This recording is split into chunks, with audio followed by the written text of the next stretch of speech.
ലോക്സഭാ തെരഞ്ഞെടുപ്പ് വോട്ടെണ്ണൽ പുരോഗമിക്കുമ്പോൾ എൻഡിഎ മുന്നണിയും ഇന്ത്യ സഖ്യവും ശക്തമായ പോരാട്ടത്തിൽ. കേരളത്തിൽ യുഡിഎഫ് തരംഗം. ബിജെപിക്കായി അക്കൗണ്ട് തുറന്ന സുരേഷ് ഗോപി.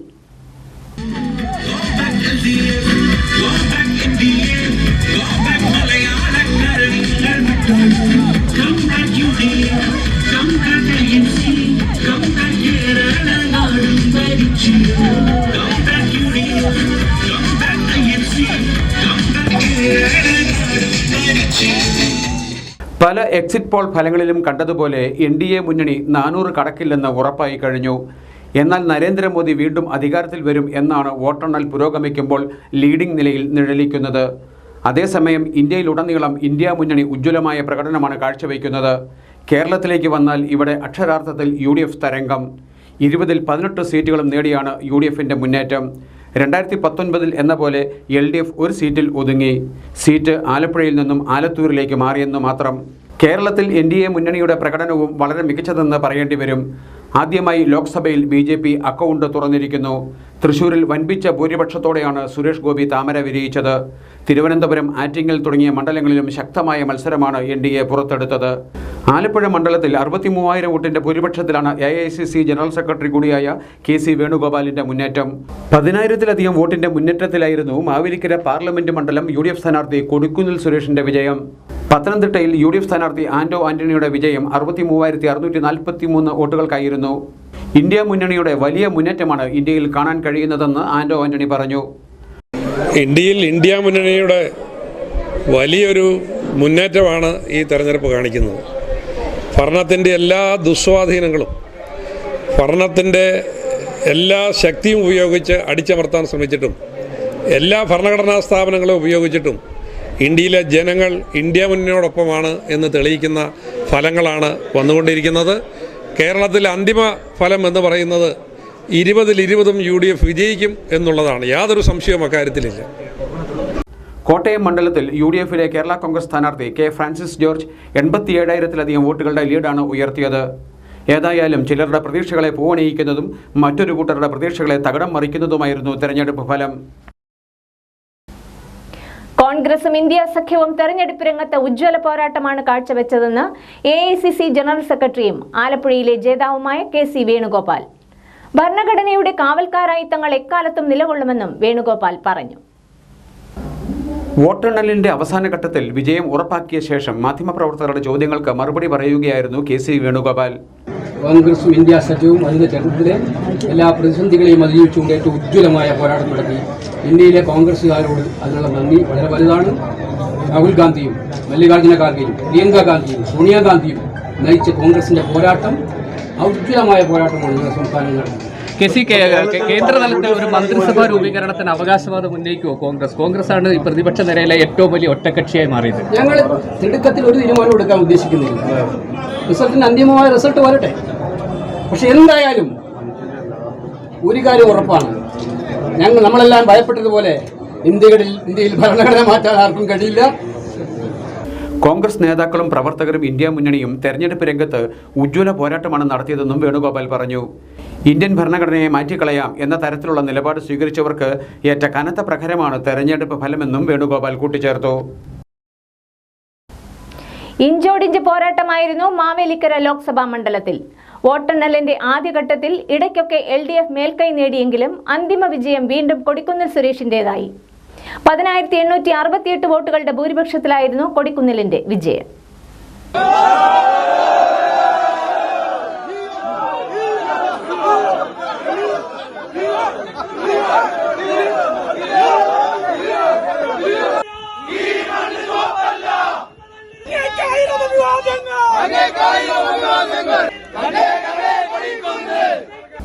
മാവേലിക്കര ലോക്സഭാ മണ്ഡലത്തിൽ ഇഞ്ചോടിഞ്ച് പോരാട്ടമാണ് നടന്നത്. 9 മണിയോടെ വന്ന ആദ്യ റിപ്പോർട്ടുകൾ പ്രകാരം UDF സ്ഥാനാർത്ഥി കൊടിക്കുന്നിൽ സുരേഷ് ലീഡ് നേടിയെങ്കിലും തൊട്ടടുത്ത നിമിഷം 695 വോട്ടുകളുടെ ലീഡുമായി LDF സ്ഥാനാർത്ഥി അഡ്വക്കേറ്റ് CA അരുൺകുമാർ മുന്നിലെത്തി. 9:30 191 വോട്ടുകളുടെ ലീഡുമായി വീണ്ടും UDF മുന്നേറ്റം. തൊട്ടു പിന്നാലെ 1743 വോട്ടിന്റെ ലീഡിലേക്ക് LDF എത്തിയതോടെ സ്ഥാനാർത്ഥി അഡ്വക്കേറ്റ് CA അരുൺകുമാറിന്റെയും അണികളുടെയും ആത്മവിശ്വാസം ഇരട്ടിച്ചു. എന്നാൽ 10 മണിയോടെ ലീഡ് നില ആകെ മാറി മറിഞ്ഞു. UDF മേൽക്കൈ നേടുന്ന കാഴ്ചയാണ് പിന്നീട് കാണാനായത്. 2 മണിയോടെ കൊടിക്കുന്നിൽ സുരേഷിന്റെ ലീഡ് 10,000 കടന്നു. ഒടുവിൽ 10,868 വോട്ടുകളുടെ ഭൂരിപക്ഷത്തിലാണ് കൊടിക്കുന്നിൽ 4ാം തവണയും മാവേലിക്കര പാർലമെന്റ് മണ്ഡലത്തിന്റെ പ്രതിനിധിയായി തെരഞ്ഞെടുക്കപ്പെട്ടത്. അടൂരിൽ നിന്നും മാവേലിക്കരയിൽ നിന്നുമായി ഇതടക്കം 8 തവണയാണ് കൊടിക്കുന്നിൽ സുരേഷ് പാർലമെന്റിൽ വിജയക്കൊടി പാറിക്കുന്നത്. അതേസമയം 2019 തെരഞ്ഞെടുപ്പിൽ 61,000-ലധികം വോട്ടുകളുടെ ഭൂരിപക്ഷം നേടി വിജയിച്ച കൊടിക്കുന്നിൽ സുരേഷിന്റെ ഇത്തവണത്തെ ഭൂരിപക്ഷം 11,000-ന് താഴെ ഒതുങ്ങിയതും ശ്രദ്ധേയമായി. 3,69,516 വോട്ടുകളാണ് കൊടിക്കുന്നിൽ നേടിയത്. LDFന്റെ അഡ്വക്കേറ്റ് CA അരുൺകുമാർ 3,58,648 വോട്ടുകളും NDAയുടെ ബൈജു കലാശാല 1,42,984 വോട്ടുകളും നേടി ശക്തമായ മത്സരമാണ് മാവേലിക്കര മണ്ഡലത്തിൽ കാഴ്ചവെച്ചത്. കഴിഞ്ഞ തവണത്തെ അപേക്ഷിച്ച് ഭൂരിപക്ഷത്തിൽ വലിയ കുറവുണ്ടായെങ്കിലും കൊടിക്കുന്നിൽ സുരേഷിന്റെ വിജയം ഇന്ത്യ മുന്നണിക്ക് ഏറെ കരുത്തു പകരുമെന്ന കാര്യത്തിൽ തർക്കമില്ല.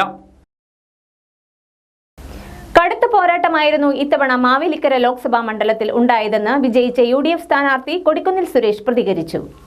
തനിക്കെതിരെ മനഃപൂർവ്വം പടച്ചുവിട്ട ആരോപണങ്ങൾക്ക് ജനം നൽകിയ മറുപടിയാണ് വിജയം. തന്നിൽ വിശ്വാസമർപ്പിച്ച വോട്ടർമാർക്കൊപ്പം നിന്ന് മണ്ഡലത്തിന്റെ വികസന പ്രവർത്തനങ്ങൾ ഊർജിതമാക്കുമെന്നും അദ്ദേഹം പറഞ്ഞു. ഒരു കടുത്ത പോരാട്ടത്തിലൂടെയാണ് മാവേലിക്കര ലോക്സഭാ മണ്ഡലം ഇത്തവണയും ഐക്യ ജനാധിപത്യ മുന്നണിക്ക് വേണ്ടി ഞാൻ നിലനിർത്തിയത്. ഇടതുപക്ഷ ജനാധിപത്യ മുന്നണി മന്ത്രിസഭയിലെ 4 മന്ത്രിമാരാണ് ഈ തെരഞ്ഞെടുപ്പിൽ എനിക്കെതിരെ ഇടതുപക്ഷ ജനാധിപത്യ മുന്നണി സ്ഥാനാർത്ഥിക്ക് വേണ്ടി അണിനിരന്നത്. മാവേലിക്കര ലോക്സഭാ മണ്ഡലത്തിലെ എല്ലാ അസംബ്ലി മണ്ഡലങ്ങളെയും പ്രതിനിധീകരിക്കുന്നത് ഇടതുപക്ഷ ജനാധിപത്യ മുന്നണി MLA-മാരാണ്. അവരുടെ എല്ലാ ശക്തമായ പ്രവർത്തനങ്ങൾ LDFന്റെ വിജയത്തിന് വേണ്ടി അഭിമാന പ്രശ്നമായി അവർ നടത്തിയ പ്രവർത്തനങ്ങൾ ഇതിനെല്ലാം അതിജീവിച്ചുകൊണ്ടുള്ള ഒരു വിജയമാണ് ഞാൻ കരസ്ഥമാക്കിയത്. മറ്റ് നിയോജകമണ്ഡലങ്ങളിലെ വിജയത്തേക്കാൾ വ്യത്യസ്തമാണ് മാവേലിക്കര നിയോജകമണ്ഡലത്തിലെ UDFന്റെ വിജയം.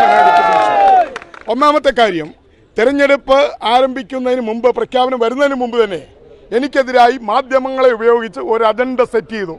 ഞാനിങ്ങനെ തുടർച്ചയായി മത്സരിക്കുന്നു, തുടർച്ചയായി ജയിക്കുന്നു, അതുകൊണ്ട് ഞാൻ മത്സരിക്കാൻ പാടില്ല എന്ന് പറഞ്ഞുകൊണ്ട് ഞാനിവിടെ തെരഞ്ഞെടുപ്പിൽ മത്സരിക്കുമോ ഇല്ലയോ എന്ന് പാർട്ടി തീരുമാനിക്കുന്നതിന് മുമ്പ് തന്നെ എനിക്കെതിരായി ഒരു അജണ്ട ഇവിടുത്തെ മാധ്യമങ്ങളെ ഉപയോഗിച്ച് ചിലർ നടത്തുകയുണ്ടായി.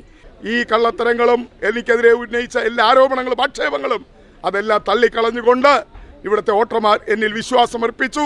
ആ വിശ്വാസത്തിനനുസരിച്ച് വരുന്ന 5 വർഷക്കാലം മാവേലിക്കര ലോക്സഭാ മണ്ഡലത്തിന്റെ വികസന പ്രവർത്തനങ്ങൾക്ക് മുന്നിൽ നിന്ന് നേതൃത്വം നൽകുമെന്ന് ഒരിക്കൽ കൂടി അറിയിക്കുന്നു. കോട്ടയം UDFന്റെ കോട്ടയാണെന്ന് UDF നേതാക്കൾ. വൻപിച്ച ഭൂരിപക്ഷത്തിൽ വിജയിച്ച ഫ്രാൻസിസ് ജോർജിന്റെ വിജയാഹ്ലാദത്തിൽ പങ്കെടുത്ത് സംസാരിക്കുകയായിരുന്നു നേതാക്കൾ. മുഖ്യമന്ത്രി പിണറായി വിജയനോടും കോട്ടയത്ത് ജോസ് കെ മാണിയോടുമുള്ള എതിർപ്പാണ് ഫ്രാൻസിസ് ജോർജിന്റെ വിജയമെന്ന് മാണി സി കാപ്പൻ MLA അഭിപ്രായപ്പെട്ടു. UDFന്റെ കൂട്ടായ പരിശ്രമത്തിന്റെ വിജയമാണിത്. അതിലുപരി ഈ സംസ്ഥാനം ഭരിക്കുന്ന പിണറായി സർക്കാരിനുള്ള ജനങ്ങൾക്കുള്ള വിരോധവും കൂടിയാണ് ഈ തെരഞ്ഞെടുപ്പ്. സ്വാഭാവികമായും ജോസ് കെ മാണിയുടെ എതിർപ്പും പിണറായി സർക്കാരിനുള്ള എതിർപ്പും ഇവിടെ ഈ തെരഞ്ഞെടുപ്പിൽ പ്രതിഫലിച്ചിട്ടുണ്ട്. UDFന്റെ ഒത്തൊരുമയോടെയുള്ള പ്രവർത്തനമാണ് സംസ്ഥാനത്തെമ്പാടും കോട്ടയത്തും വിജയം കൊയ്യാൻ കഴിഞ്ഞതിന്റെ കാരണമെന്ന് കേരള കോൺഗ്രസ് നേതാവ് അബു ജോൺ ജോസഫ് പറഞ്ഞു. ഇവിടെ ഐക്യജനാധിപത്യ മുന്നണി ചരിത്രത്തില് ഏറ്റവും ഐക്യമത്തോടുകൂടിയും ഒത്തൊരുമയോടുകൂടിയും ഒരു കല്ലുകടി പോലും ഇല്ലാതെ, ഒരു എതിർ ശബ്ദം പോലും ഇല്ലാതെ സ്ഥാനാർത്ഥിയെ ഉള്ളങ്കയിലേറ്റി നടക്കുന്ന കാഴ്ച നമ്മൾ കണ്ടതാണ്. അതുപോലെ ഇവിടെ നിന്ന് ജയിച്ച ഒരു സ്ഥാനാർത്ഥി മറുകണ്ഠം ചാടിയതിന്റെ അമർഷവും ഒക്കെ ഇതിലുണ്ടായിരുന്നു. പക്ഷെ ഐക്യജനാധിപത്യ മുന്നണി ശക്തമായി കെട്ടുറപ്പോടെ പ്രവർത്തിച്ചതിന്റെ, അത് കോൺഗ്രസ് പാർട്ടി നേതൃത്വത്തിൽ നിന്നുകൊണ്ട് കോട്ടയത്ത് നമുക്ക് ഈ പറയുന്ന പോലെ ഒരു വലിയ വിജയം നേടാൻ സാധിച്ചത്. കോട്ടയം UDFന്റെ കോട്ടയാണെന്നായിരുന്നു മഹിളാ കോൺഗ്രസ് കോട്ടയം ജില്ലാ പ്രസിഡന്റ് ബെറ്റി ടോജോയുടെ അഭിപ്രായം. തീർച്ചയായിട്ടും ഇത് ഞങ്ങൾ പ്രതീക്ഷിച്ച ഒരു വിജയം തന്നെയാണ്. കാരണം ഞങ്ങൾക്ക് ആത്മവിശ്വാസം ഉണ്ടായിരുന്നു. കാരണം കോട്ടയം എന്ന് പറയുന്നത് അത് UDFന്റെ കോട്ട തന്നെയാണ്. ആ കോട്ട പൊട്ടിക്കാൻ ആരെയും ഞങ്ങൾ അനുവദിക്കില്ല. പ്രത്യേകിച്ച് ഞങ്ങൾ മഹിളാ കോൺഗ്രസിന്റെ വലിയ ഒരു ശക്തമായി ഇപ്പോൾ സ്ഥാനാർത്ഥി അഭിനന്ദനങ്ങൾ അറിയിക്കാൻ ഞാൻ ചെന്നപ്പോൾ സ്ഥാനാർത്ഥി അത് പറയുകയുണ്ടായി. മഹിളാ കോൺഗ്രസിന്റെ ഒരു വലിയ പ്രവർത്തനം ഇവിടെ കാഴ്ചവെച്ചതിന് പ്രത്യേക അഭിനന്ദനങ്ങൾ അറിയിച്ചിരുന്നു. തീർച്ചയായിട്ടും ഞങ്ങൾക്ക് അഭിമാനം തന്നെയാണ്. ഈ വിജയം ഞങ്ങൾ പ്രതീക്ഷിച്ചത് തന്നെയാണ്. പക്ഷേ മറ്റാരും അത് ഒരു വിജയം കണ്ട് പനിക്കാൻ നടന്നവര് അത് മനസ്സിലാക്കണം. ഈ കോട്ടയം അത് UDFന്റെ കോട്ട തന്നെയാണ്. UDFന്റെ കോട്ട പൊട്ടിക്കാൻ ആരെയും അനുവദിക്കില്ലെന്നും ഈ കോട്ട സംരക്ഷിക്കാൻ മഹിളാ കോൺഗ്രസ് തെരഞ്ഞെടുപ്പ് രംഗത്ത് ശക്തമായ പ്രവർത്തനമാണ് നടത്തിയതെന്നും ബെറ്റി ടോജോ പറഞ്ഞു. KCV ന്യൂസ് റിപ്പോർട്ടർ ജോമോൻ കാവാലവും ക്യാമറാമാൻ അജി ദാമോദറുമായിരുന്നു നേതാക്കളുടെ പ്രതികരണങ്ങൾ തേടിയത്. 18ാം ലോക്സഭയിലേക്കുള്ള തെരഞ്ഞെടുപ്പ് ഫലം പുറത്തുവരുമ്പോൾ വിവിധ രാഷ്ട്രീയ കക്ഷി നേതാക്കളുടെ പ്രതികരണങ്ങൾ ശ്രദ്ധേയമാവുകയാണ്. വിജയപരാജയങ്ങളുടെ ന്യായീകരണങ്ങളിലേക്ക്.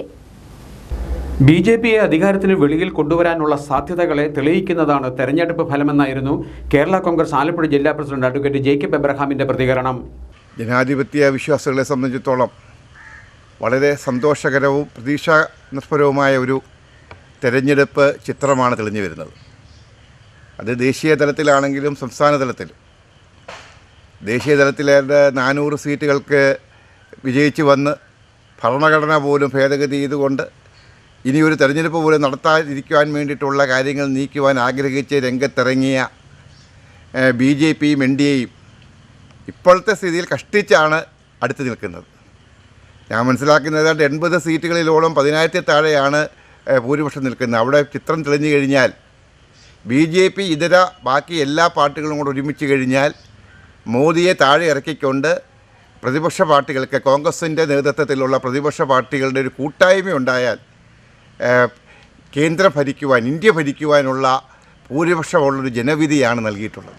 ന്യൂനപക്ഷങ്ങൾക്കും പിന്നോക്ക വിഭാഗങ്ങൾക്കും എതിരാണ് BJP എന്ന് വ്യാജ പ്രചാരണം നടത്താനായിരുന്നു ഇന്ത്യ മുന്നണി പരിശ്രമിച്ചതെന്ന് BJP ആലപ്പുഴ ജില്ലാ വൈസ് പ്രസിഡന്റ് TK അരവിന്ദാക്ഷൻ പ്രതികരിച്ചു.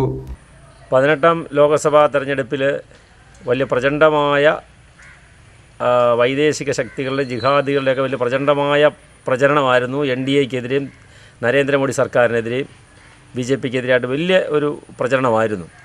അതായത് പ്രത്യേകിച്ച് മൂന്നാമത് മോഡി സർക്കാർ അധികാരത്തിൽ വന്നാൽ ഈ ഇവിടുത്തെ പിന്നോക്ക വിഭാഗങ്ങളെ OBC സംവരണം അട്ടിമറിക്കപ്പെടും എന്നൊക്കെ രീതിയിലുള്ള വ്യാപകമായ പ്രചരണം, മുസ്ലിം വിഭാഗത്തെ നാടുകടത്തും എന്നുള്ള രീതിയിലുള്ള വലിയ പ്രചരണം ഒരു കോൺഗ്രസിൻ്റെയും ഇന്ത്യ മുന്നണിയുടെ ഭാഗത്തുനിന്നുണ്ടായിരുന്നു.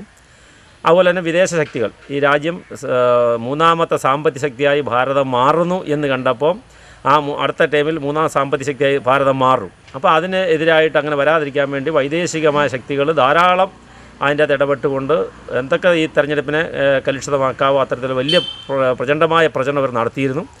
BJPയെ പരാജയപ്പെടുത്താൻ വൈദേശിക ശക്തികളുടെ സഹായം വരെ സംശയിക്കുന്നുണ്ടെന്നും അദ്ദേഹം പറഞ്ഞു. ഇന്ത്യ മുന്നണി മികച്ച പ്രകടനമാണ് കാഴ്ചവെച്ചതെന്നും കേരളത്തിൽ ഇടതുമുന്നണിക്കുണ്ടായ പരാജയം ചർച്ച ചെയ്യുമെന്നും ഇത് സംബന്ധിച്ച് പഠനം നടത്തുമെന്നുമായിരുന്നു CPIM Thakazhi area secretary KS അനിൽകുമാറിൻ്റെ പ്രതികരണം. വിജയിച്ച് കയറാം എന്നുള്ള പ്രതീക്ഷയാണ് BJPക്ക് ഉണ്ടായിരുന്നത്. പക്ഷേ BJPക്ക് 2019 സീറ്റിലേക്ക് എത്തിപ്പെടാൻ വേണ്ടി കഴിഞ്ഞില്ല എന്നുള്ളതാണ് തെരഞ്ഞെടുപ്പ് ഫലപ്രഖ്യാപനം സൂചിപ്പിക്കുന്നത്. ഇന്ത്യ മുന്നണി വലിയ രൂപത്തിലുള്ള തിരിച്ചുവരവാണ് നടത്തിയിട്ടുള്ളത്. കേരളത്തിൽ ഇടതുപക്ഷ ജനാധിപത്യ മുന്നണിക്ക് തിരിച്ചടി ഉണ്ടായിട്ടുണ്ട്. ആ തിരിച്ചടിയെ സംബന്ധിച്ച് ഇടതുപക്ഷ ജനാധിപത്യ മുന്നണിയും CPIM അടക്കമുള്ള പാർട്ടികൾ കൃത്യമായിട്ടുള്ള പരിശോധന നടത്തി ആവശ്യമായ തിരുത്തൽ വരുത്തണമെന്നുണ്ടെങ്കിൽ ആ തിരുത്തലെല്ലാം വരുത്തി മുന്നോട്ട് പോകും.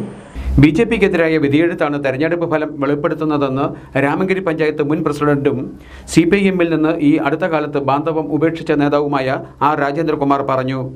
കേരളത്തിലെ വലിയ വമ്പൻ ഭൂരിപക്ഷം കിട്ടിയ പല മണ്ഡലങ്ങളിലും UDF ഭൂരിപക്ഷം നേടുന്നതായി കണ്ണൂർ ഉൾപ്പെടെ നമുക്ക് കാണാൻ പറ്റും. ആ ഒരു സാഹചര്യത്തിൽ പോലും കൊടിക്കുന്നിൽ സുരേഷിനെ 10,000 താഴെ തളയ്ക്കാൻ കഴിഞ്ഞു എന്നുള്ളൊരു നേട്ടമായി തന്നെ നമുക്ക് ഇതിനെ കാണാൻ കഴിയണം. ഇതിനെ മറ്റു തരത്തിൽ വ്യാഖ്യാനിക്കേണ്ടതില്ല. ഇത് BJPക്കെതിരായിട്ടുള്ള, നരേന്ദ്രമോദി ഭരണത്തിനെതിരായിട്ടുള്ള ശക്തമായ ഒരു നിലപാടിൻ്റെ ഭാഗമായിട്ട് തന്നെ ഇതിനെ കാണേണ്ടതായിട്ടുണ്ട്. അതേസമയം UDF തരംഗത്തിലും 10,000 വോട്ടുകളുടെ ഭൂരിപക്ഷത്തിൽ കൊടിക്കുന്നിൽ സുരേഷിനെ തളയ്ക്കാൻ കഴിഞ്ഞത് നേട്ടമാണെന്ന് രാജേന്ദ്രകുമാർ അഭിപ്രായപ്പെട്ടു. LDFലെ CPI സ്ഥാനാർത്ഥി അഡ്വക്കേറ്റ് CA അരുൺകുമാറിന്റെ പരാജയത്തെ മറ്റൊരു തരത്തിൽ വ്യാഖ്യാനിക്കേണ്ടതില്ലെന്നും അദ്ദേഹം കൂട്ടിച്ചേർത്തു. ഇന്ത്യയിലെ സാധാരണക്കാരുടെ വികാരമാണ് ഈ തെരഞ്ഞെടുപ്പിൽ പ്രതിഫലിച്ചിട്ടുള്ളതെന്ന് കുട്ടനാട്ടിലെ കോൺഗ്രസ് നേതാക്കൾ. രാഹുൽ ഗാന്ധിയുടെയും KC വേണുഗോപാലിന്റെയും കഠിനാധ്വാനം എടുത്തു പറയേണ്ടതുണ്ടെന്ന് അഡ്വക്കേറ്റ് അനിൽ ബോസ്. ഇന്ത്യ മുന്നണി ശക്തി തെളിയിച്ചുവെന്നായിരുന്നു അലക്സ് മാത്യുവിന്റെ പ്രതികരണം. വൻപിച്ച വിജയം കേരള സംസ്ഥാനത്ത് ഉണ്ടാക്കാൻ ഐക്യജനാധിപത്യ മുന്നണിക്ക് UDFന് കഴിഞ്ഞിട്ടുണ്ട്. നമ്മുടെ സ്ഥാനാർത്ഥി കൊടിക്കുന്നിൽ സുരേഷിനെതിരായി പറഞ്ഞു പരത്തിയ നുണക്കഥകളെല്ലാം അത് തെറ്റാണെന്നും ഈ നാട്ടിലെ ജനകീയ നേതാവ് ശ്രീ കൊടിക്കുന്നിൽ സുരേഷാണെന്നും തെളിയിക്കുന്ന തെരഞ്ഞെടുപ്പ് ഫലമാണ്. അദ്ദേഹത്തിൻ്റെ ആത്മാർത്ഥതയുടെ, കഠിനാധ്വാനത്തിൻ്റെ പ്രതിഫലമായി അത് ജനങ്ങൾ മനസ്സിലാക്കി, ജനങ്ങൾ തിരികെ സ്നേഹിക്കുന്നു എന്ന് തെളിയിക്കുകയാണ്. അതേപോലെ തന്നെ കേരളത്തിൽ ഇടതുപക്ഷ മുന്നണിയുടെ മാർക്സിസ്റ്റ് പ്രസ്ഥാനവുമായി അകന്ന, ഇടതുപക്ഷവുമായി അകന്ന ഏറ്റവും വലിയ ക്യാപിറ്റലിസ്റ്റായി, ഏകാധിപതിയായി പ്രവർത്തിക്കുന്ന സംസ്ഥാന മുഖ്യമന്ത്രി പിണറായി വിജയൻ്റെ, അദ്ദേഹത്തിൻ്റെ മകളുടെ, മരുമകൻ്റെ ഒക്കെ കൂടി നടത്തുന്ന കോടികളുടെ അഴിമതികൾ കണ്ട് മനം നൊന്ത് ഈ സംസ്ഥാനത്ത് എല്ലാ ബൂത്തുകളിലും കുറഞ്ഞത് 15 പേരെങ്കിലും ഇന്നലെ വരെ മാർക്സിസ്റ്റ് പാർട്ടി വോട്ട് ചെയ്തവർ ഇപ്രാവശ്യം ചെയ്യാതെ തിരികെ വന്നിട്ടുണ്ട്. മോഡിയുടെ ഗവൺമെൻറ് അവർ ചെയ്ത അവിഹിത സ്വാധീനത്തിൻ്റെയും കോടികളിട്ട് അമ്മാനമാടുന്ന രാഷ്ട്രീയ കളിയുടെയും ഫലമാണ് ഈ എക്സിറ്റ് പോളുകൾ.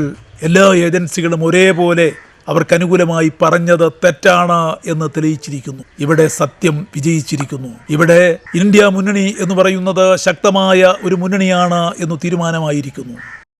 മാർച്ച് മാസം 22-ാം തീയതി തെരഞ്ഞെടുപ്പ് പ്രചാരണം ആരംഭിച്ച സന്ദർഭം മുതൽ ഞങ്ങൾ പറയുന്നതാണ് ഇന്ത്യ സഖ്യം ഗവൺമെൻറ് ഉണ്ടാക്കുമെന്ന്.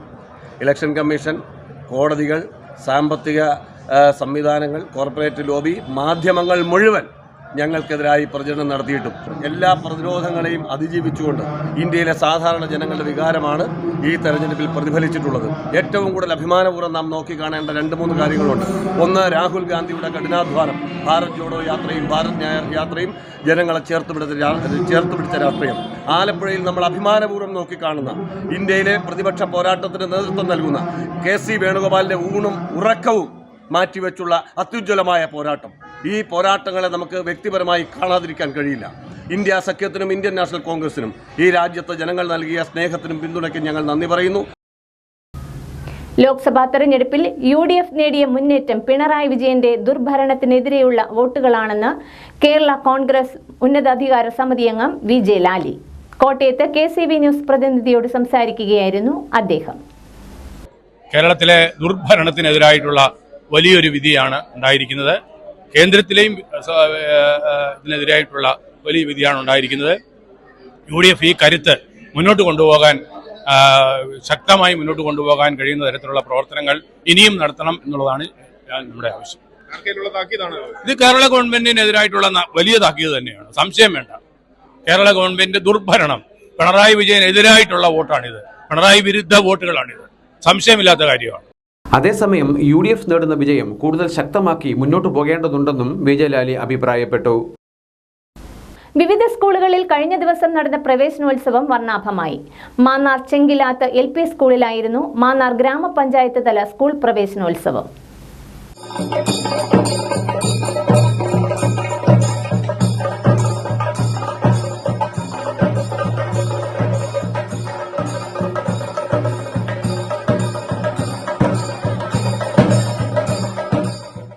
വാദ്യമേളങ്ങളുടെ അകമ്പടിയോടെയാണ് നവാഗതരെ സ്കൂളിലേക്ക് ആനയിച്ചത്. മാന്നാർ ഗ്രാമപഞ്ചായത്ത് പ്രസിഡന്റ് TV രത്നകുമാരി പ്രവേശനോത്സവം ഉദ്ഘാടനം ചെയ്തു.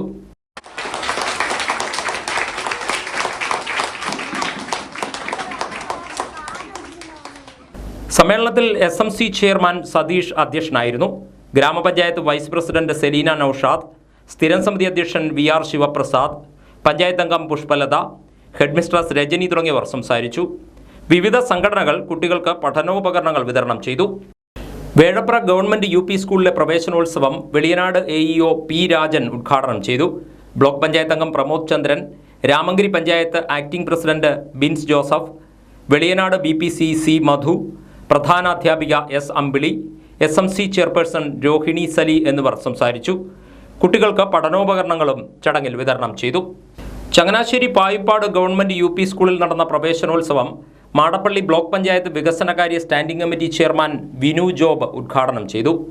നല്ലൊരു പെയിന്ററാകാൻ ആഗ്രഹിക്കുന്ന കുട്ടികളും അവർക്ക് പക്ഷേ കെമിസ്ട്രി അറിയണമെന്നില്ല. പക്ഷെ ഒരു കാര്യമുണ്ട്, ഓരോ കുട്ടിയുടെയും ഉള്ളിലൊരു സർഗാത്മക കഴിവുണ്ട്, അത് യാതൊരു സംശയമില്ല. പക്ഷേ ആ കഴിവിനെ നമ്മൾ വികസിപ്പിച്ചെടുക്കുക എന്നുള്ളതാണ് കുട്ടികളുടെയും അതിലുപരി തന്നെ പേരൻസിൻ്റെയും കടമ. ചടങ്ങിൽ പായിപ്പാട് ഗ്രാമപഞ്ചായത്ത് ക്ഷേമകാര്യ സ്ഥിരം സമിതി അധ്യക്ഷ ജെസ്സി തോമസ് അധ്യക്ഷത വഹിച്ചു.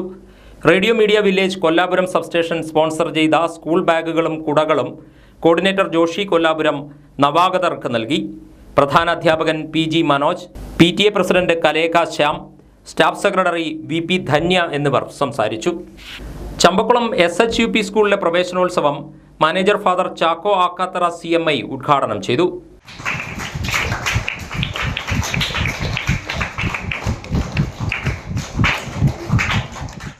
ഉദ്ഘാടന സമ്മേളനത്തിൽ ചമ്പക്കുളം ഗ്രാമപഞ്ചായത്ത് അംഗം തോമസ് ജോസഫ് അധ്യക്ഷനായിരുന്നു. PTA പ്രസിഡന്റ് TK സുഭാഷ്, ഹെഡ്മിസ്ട്രസ് ബിന്ദു സേവ്യർ, അധ്യാപകൻ ജസ്റ്റിൻ ജോസഫ് എന്നിവർ സംസാരിച്ചു. സ്കൂളിലെ എല്ലാ വിദ്യാർത്ഥികൾക്കും യൂണിഫോമും പാഠപുസ്തകങ്ങളും പഠനോപകരണങ്ങളും വിതരണം ചെയ്തു. നെടുമുടി സൗത്ത് ഗവൺമെന്റ് UP സ്കൂളിലെ പ്രവേശനോത്സവം ചമ്പക്കുളം ബ്ലോക്ക് പഞ്ചായത്ത് അംഗം ഗോകുൽ ഷാജി ഉദ്ഘാടനം ചെയ്തു. PTA പ്രസിഡന്റ് GR രണദിവെ അധ്യക്ഷനായി. ഹെഡ്മാസ്റ്റർ രാമപ്രസാദ്, അധ്യാപകരായ എബി ആന്റണി, ആനിമ്മ, ജസ്റ്റിൻ എന്നിവർ സംസാരിച്ചു. റോഡ് ഗതാഗത യോഗ്യമാക്കാത്തതിൽ പ്രതിഷേധിച്ച് പ്രവേശനോത്സവ ദിവസം കുട്ടികളുടെ സമരം. അമ്പലപ്പുഴ വടക്ക് പഞ്ചായത്തിലാണ് നാട്ടുകാർക്കൊപ്പം വിദ്യാർത്ഥികളും പ്രതിഷേധിച്ചത്. 2 തവണ നിർമ്മാണ ഉദ്ഘാടനം നടത്തിയിട്ടും റോഡ് യാഥാർത്ഥ്യമാവാത്ത സാഹചര്യത്തിലായിരുന്നു സമരം. അമ്പലപ്പുഴ വടക്ക് പഞ്ചായത്ത് നീർക്കുന്നം കിഴക്ക് HILP സ്കൂളിലെ വിദ്യാർത്ഥികളാണ് നാട്ടുകാരോടൊപ്പം സമരത്തിൽ പങ്കാളികളായത്. SN കവല കഞ്ഞിപ്പാടം റോഡിൽ ഗുരുകുലം ജംഗ്ഷന് വടക്കോട്ട് പന്നിമുക്കം വരെ 600 മീറ്ററുള്ള റോഡ് കാലങ്ങളായി തകർന്നു കിടക്കുകയാണ്. ഈ സ്കൂൾ കൂടാതെ മസ്ജിദ്, SNDP ഗുരുമന്ദിരം തുടങ്ങിയവയെല്ലാം ഇവിടെയുണ്ട്. നാട്ടുകാരുടെ നിരന്തരമായ ആവശ്യത്തെ തുടർന്ന് കലുങ്ക്, ഓട എന്നിവയുൾപ്പെടെ റോഡ് പുനർനിർമ്മിക്കുന്നതിനായി 1,10,00,000 രൂപ അനുവദിച്ചു. ഇതിനുശേഷം 2 തവണ നിർമ്മാണോദ്ഘാടനവും നടന്നെങ്കിലും റോഡ് യാഥാർത്ഥ്യമായില്ല. കഴിഞ്ഞ ദിവസങ്ങളിലുണ്ടായ മഴയിൽ തോടിന് സമാനമായ അവസ്ഥയിലായിരുന്നു road.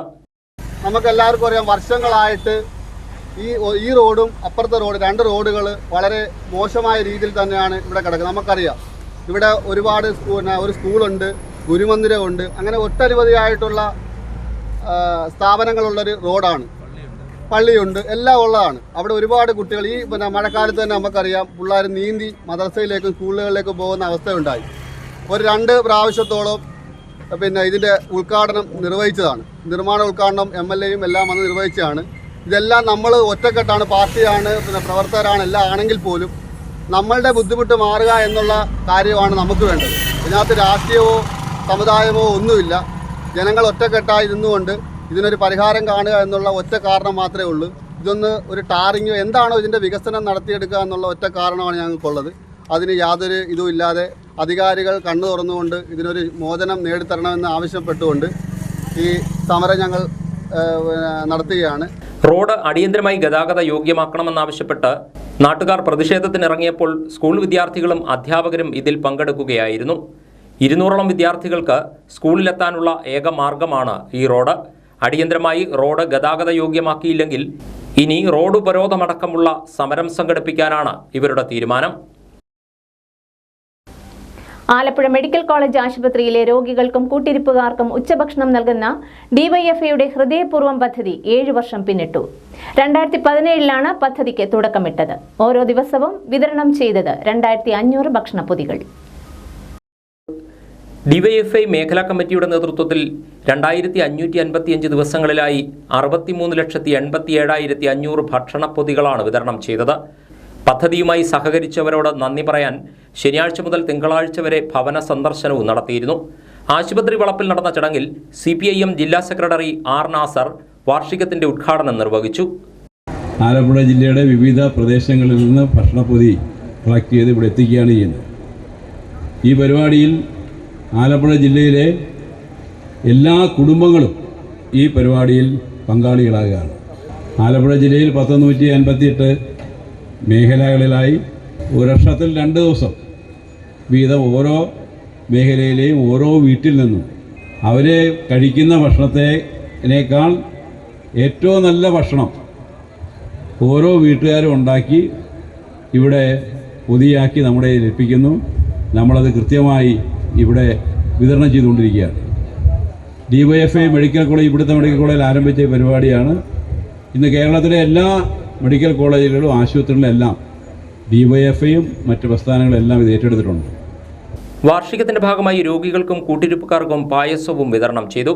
Advocate AM Arif, H Salam MLA, മറ്റ് DYFI ഭാരവാഹികൾ തുടങ്ങിയവർ ചടങ്ങിൽ പങ്കെടുത്തു. DYFI നാരായണക്കല്ല് യൂണിറ്റ് കമ്മിറ്റിയുടെ നേതൃത്വത്തിൽ കാവാലം ഗവൺമെന്റ് LP സ്കൂളിലെ വിദ്യാർത്ഥികൾക്ക് പഠനോപകരണങ്ങൾ വിതരണം ചെയ്തു. DYFI Kuttanad block secretary Jojo Antony വിതരണ പരിപാടി ഉദ്ഘാടനം ചെയ്തു.